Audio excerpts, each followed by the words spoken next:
नमस्कार, मैं हूं सुधीर चौधरी और डीएनए में आपका स्वागत है। लोकतंत्र और भीड़ तंत्र में क्या फर्क होता है? क्या न्याय करने का अधिकार भीड़ को दिया जा सकता है? यह सवाल सुनते ही आप में से ज्यादातर लोग यही कहेंगे कि लोकतंत्र में भीड़ को अपनी मनमानी करने की आजादी कभी नहीं दी जा सकती। बहुत से लोग इसका सार्वजनिक विरोध भी करेंगे, जो सही भी है। लेकिन दुख की बात यह है कि भीड़ तंत्र का विरोध करते हुए भी हमारे देश में समाज को बांटने वाला एजेंडा चलाया जाता है। एक तरह से कहा जाए तो भीड़ द्वारा की गई हत्याओं के मामले में भी अब आरक्षण हो चुका है।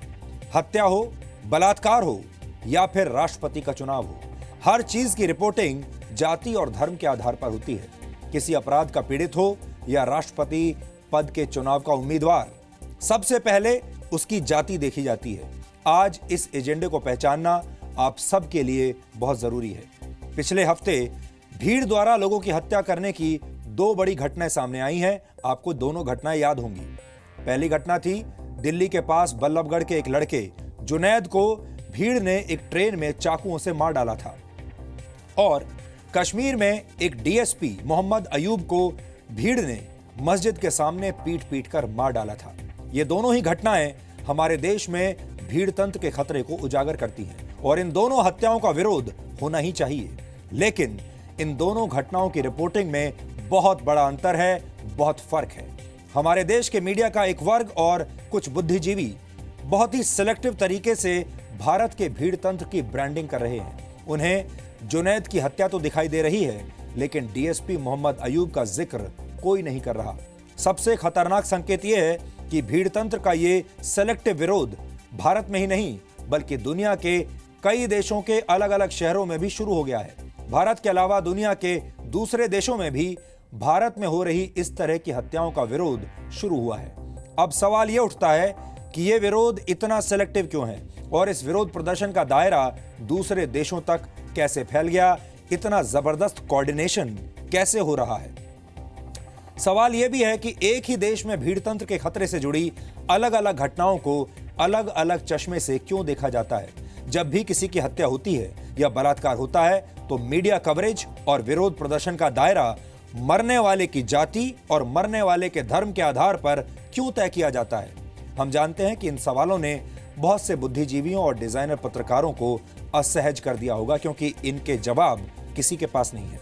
लेकिन हम अपने डीएनए टेस्ट में ऐसे चुभने वाले सवाल आज जरूर पूछेंगे। इसके बाद हम फिलीपींस की बात करेंगे। फिलीपींस में एक नया कानून आने वाला है।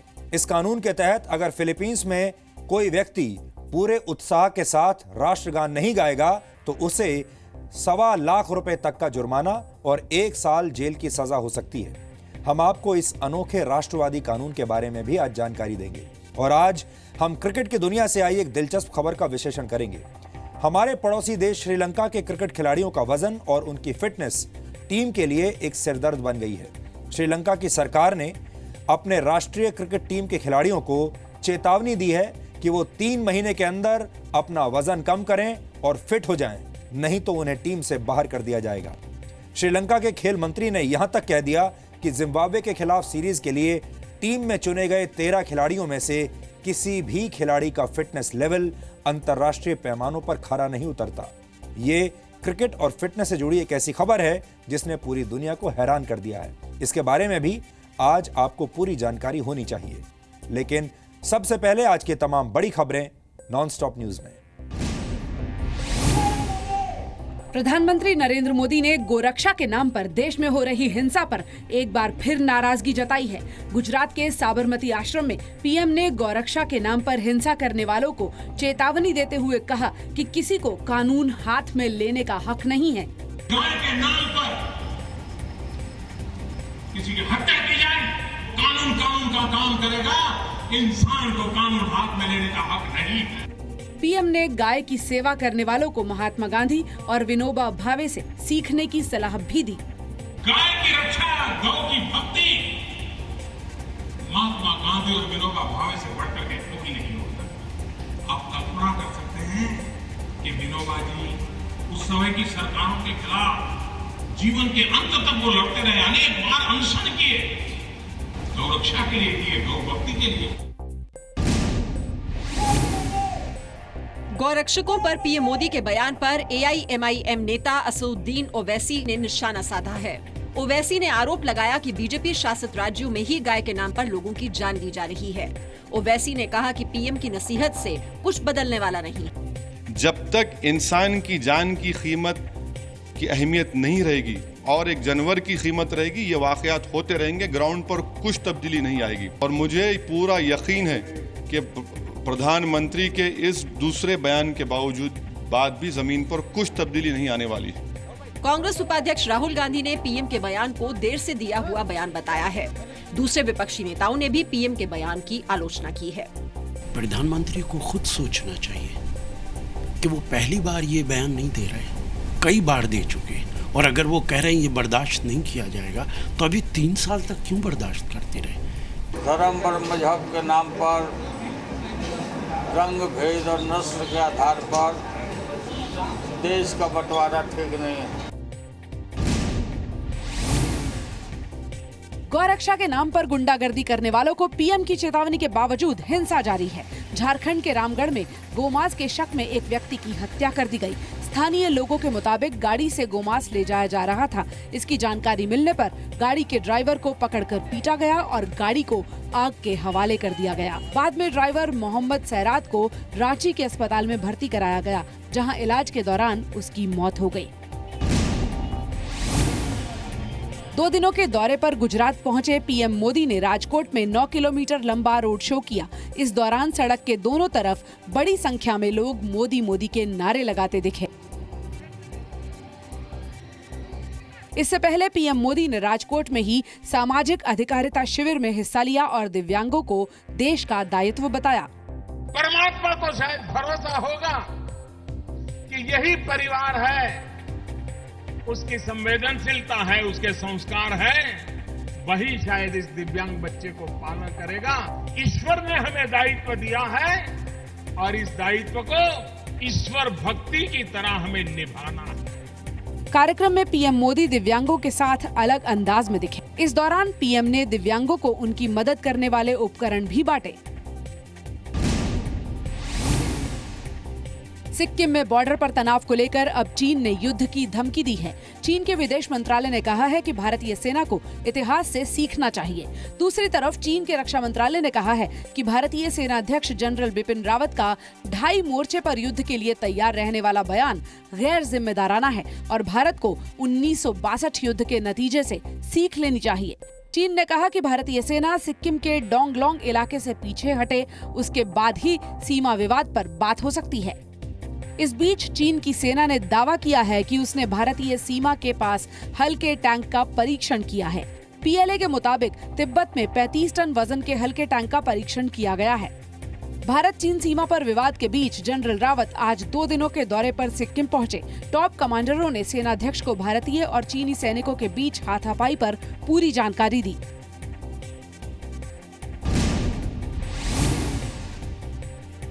कांग्रेस ने जीएसटी लॉन्च कार्यक्रम के बहिष्कार का फैसला किया है। कांग्रेस ने इस कार्यक्रम को तमाशा बताते हुए आजादी के आंदोलन का अपमान बताया है। जीएसटी के मुद्दे को लेकर जो उसका जश्न मनाया जा रहा है, उसको हमारी पार्टी उसमें शामिल नहीं होगी। पूर्व पीएम मनमोहन सिंह और पूर्व वित्त मंत्री पी चिदम्बरम कार्यक्रम में आने के पक्ष में थे, लेकिन पार्टी के फैसले के बाद अब वो भी नहीं आएंगे। कांग्रेस के अलावा आरजेडी और सीपीआई ने भी कार्यक्रम के बहिष्कार का फैसला किया है। तृणमूल कांग्रेस पहले ही कार्यक्रम में नहीं शामिल होने का ऐलान कर चुकी है। वित्त मंत्री अरुण जेटली ने कार्यक्रम में शामिल नहीं होने वाली पार्टियों को अपने फैसले पर फिर से विचार करने को कहा है। I hope every political party will reconsider and revisit its decision and be a party to the launch of a massive reform. देश के अगले उपराष्ट्रपति का चुनाव 5 अगस्त को होगा। उसी दिन नतीजे आ जाएंगे। चुनाव आयोग के मुताबिक उपराष्ट्रपति चुनाव के लिए अधिसूचना 4 जुलाई को जारी होगी। नामांकन की आखिरी तारीख 18 जुलाई है, जबकि नाम वापस लेने की तारीख 21 जुलाई है। मौजूदा उपराष्ट्रपति का कार्यकाल 10 अगस्त को खत्म हो रहा है। वोट चिन्हित करने के लिए आयोग विशेष पेनों की आपूर्ति करेगा। पेन निर्वाचकों को मतपत्र केवल इस पेन से ही चिन्हित करना है ना कि किसी अन्य पेन से मतदान कराया जाएगा। वह तारीख 5 अगस्त 2017। उपराष्ट्रपति के चुनाव में सिर्फ संसद के दोनों सदनों के सदस्य मतदान करेंगे। ऐसे में एनडीए का उम्मीदवार आसानी से चुनाव जीत सकता है। ब्लैक मनी के खिलाफ मोदी सरकार की मुहिम के बाद स्विस बैंक में जमा भारतीय पैसे में रिकॉर्ड कमी आई है। स्विट्जरलैंड के बैंकों में रखे पैसे 2016 में घटकर करीब 4,500 करोड़ रह गए, जबकि 2006 के अंत में ये रकम करीब 23,000 करोड़ रुपए थी। स्विस नेशनल बैंक से मिली जानकारी के मुताबिक पिछले एक साल में भारतीय पैसे में ये कमी करीब 45% है और 1987 के बाद से रिकॉर्ड की गई ये सबसे बड़ी गिरावट है। स्विस बैंकों में रखे पाकिस्तानी पैसे में भी कमी आई है, लेकिन उसके बावजूद ये भारत से ज्यादा करीब 9,500 करोड़ रुपए है। सेना पर अपमानजनक बयान देने के आरोप में समाजवादी पार्टी के नेता आजम खान के खिलाफ लखनऊ के हजरतगंज थाने में एफआईआर दर्ज की गई है। वाराणसी में हिंदू युवा वाहिनी ने भी आजम खान की गिरफ्तारी की मांग को लेकर प्रदर्शन किया।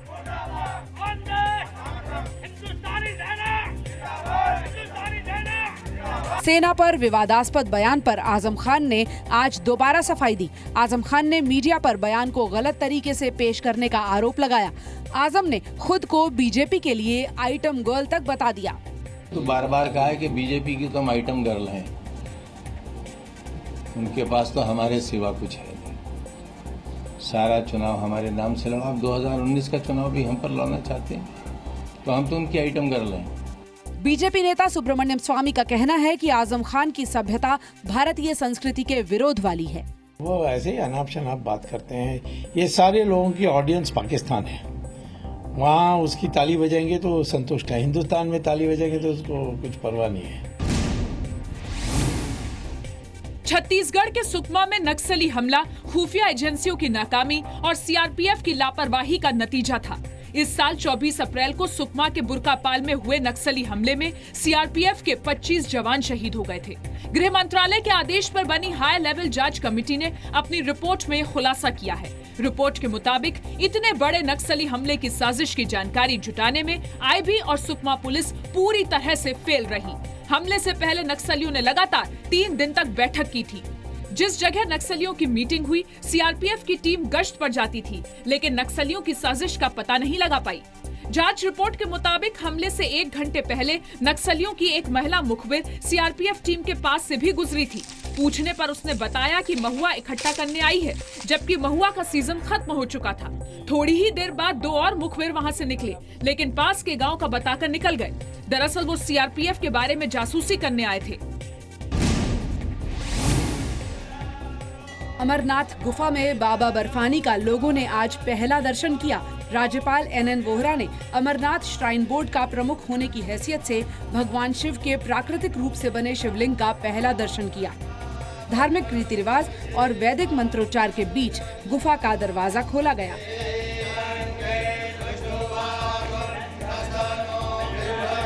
बालटाल से आज सुबह रवाना हुए श्रद्धालु दोपहर करीब 1 बजे अमरनाथ गुफा पहुंचे। छोटे छोटे समूहों में सैकड़ों श्रद्धालुओं ने बाबा बर्फानी का पहले दिन दर्शन किया। पहलगाम से चले हजारों श्रद्धालु शेषनाग में ठहरे हुए हैं। कल सुबह ये श्रद्धालु अमरनाथ गुफा पहुंचकर बाबा बर्फानी के दर्शन करेंगे। इस साल 2.5 लाख से ज्यादा श्रद्धालुओं ने अमरनाथ यात्रा के लिए रजिस्ट्रेशन कराया है। 7 अगस्त तक अमरनाथ यात्रा जारी रहेगी।